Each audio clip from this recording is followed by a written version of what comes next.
일본 야쿠자 역사에서 야마구치구미라는 조직은 오랜 시간 정점으로 군림해왔습니다.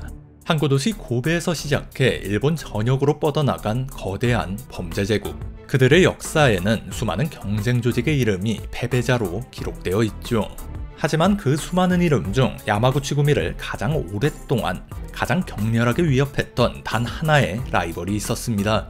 같은 고베에서 태어난 숙적 혼다카이. 전국 재패를 노리는 야마구치구미에 맞서 패권과 자존심을 두고 한치의 양보 없는 전쟁을 벌였던 조직이죠. 일본 전역을 무대로 펼쳐진 두 조직의 대결은 야쿠자 사상 가장 치열한 라이벌전으로 기록됩니다. 그러나 지금 혼다카이라는 이름은 흔적을 거의 남기지 않고 일본 지하세계에서 모습을 감췄는데요. 한때 일본 열도를 뒤흔들었던 그들에게 대체 무슨 일이 있었을까요? 근대 야쿠자는 고베, 오사카, 요코하마 같은 항만 도시의 혼란 속에서 태어났습니다. 특히 1872년부터 본격적인 개발이 시작된 고베는 그야말로 기회의 땅이었습니다. 토목공사와 하역작업을 위해 수많은 노동자가 몰려들었고 이들을 대상으로 한 유흥가도 번성했죠.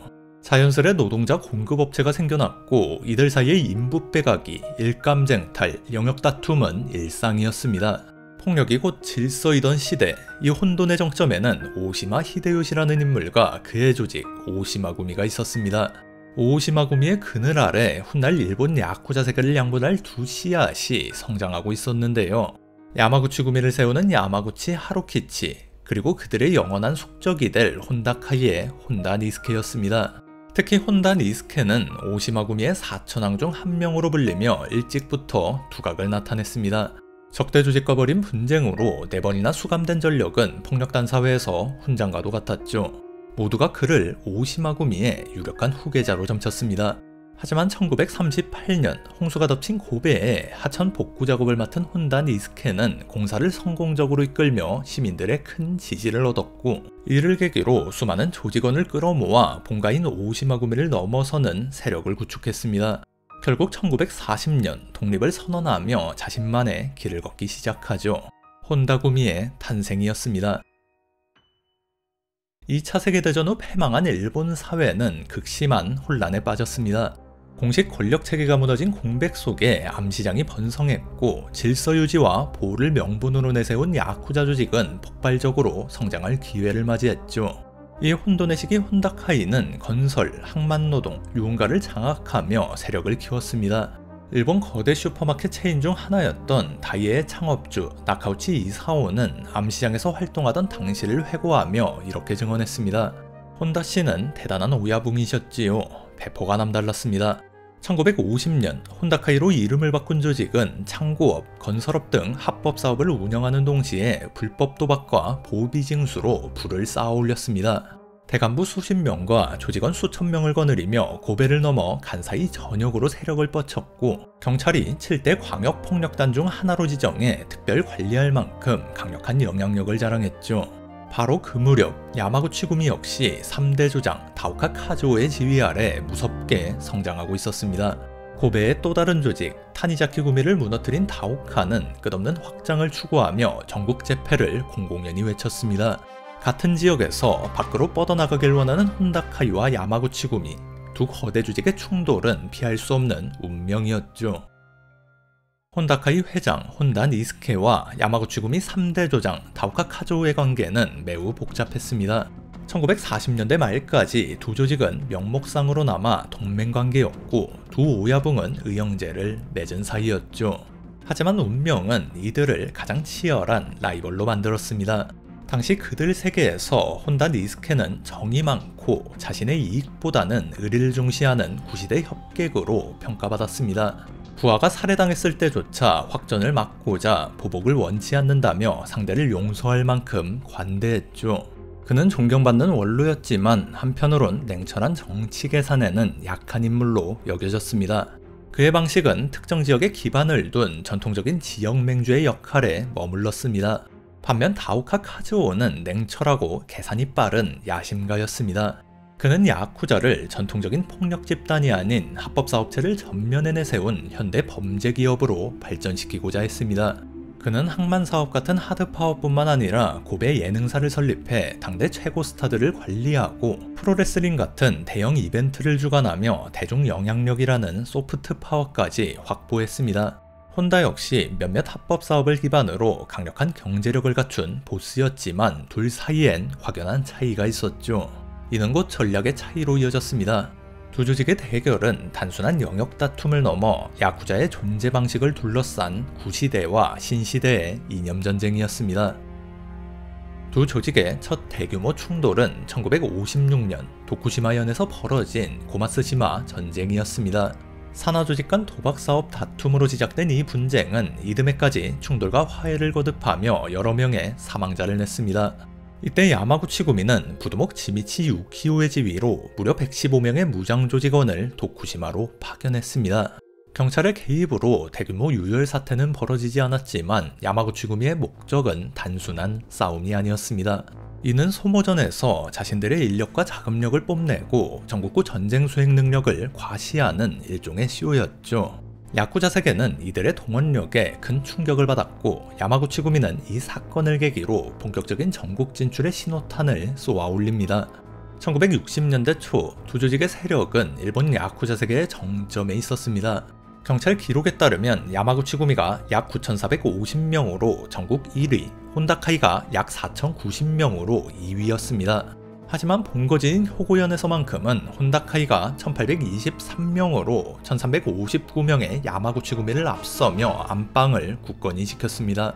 한 지역에서 어떤 조직이 야마구치구미에 가입하면 그와 대립하던 조직은 혼다카이로 들어가는 식의 대리전이 벌어져 전국이 두 거대 조직의 전쟁터가 되었습니다.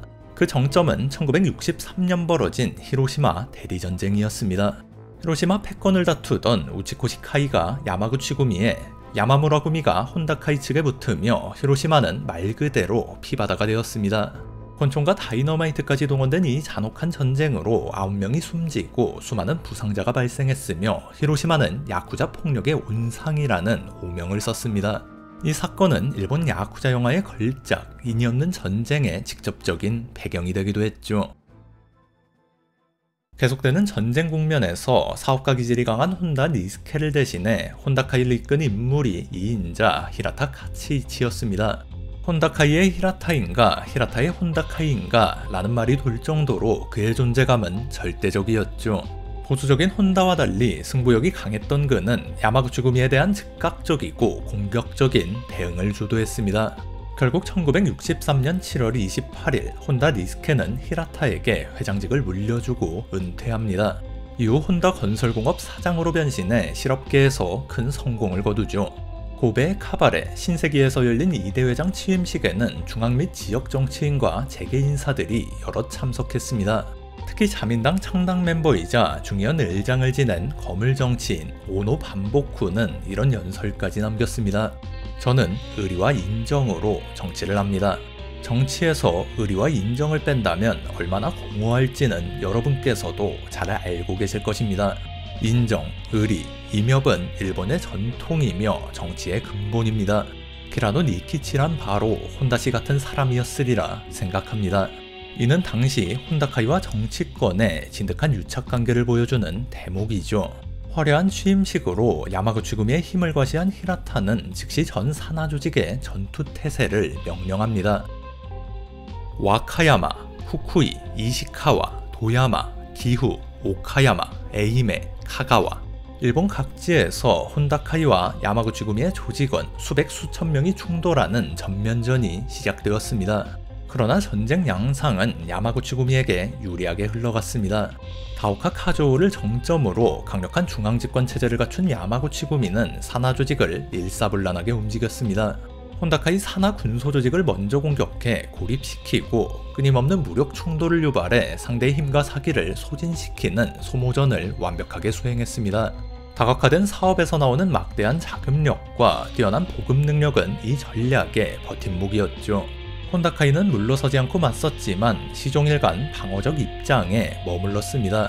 지역 맹주연합체 성격이 강했던 탓에 강력한 지휘체계가 부족했고 계속된 공격에 조직원들의 피로가 쌓이면서 전선은 점차 무너져 내렸습니다. 이런 상황에서 혼다카이는 각지의 독립조직들과 반야마구치구미 연합까지 결성하며 다시 대등한 구도를 만들어 맞섰습니다.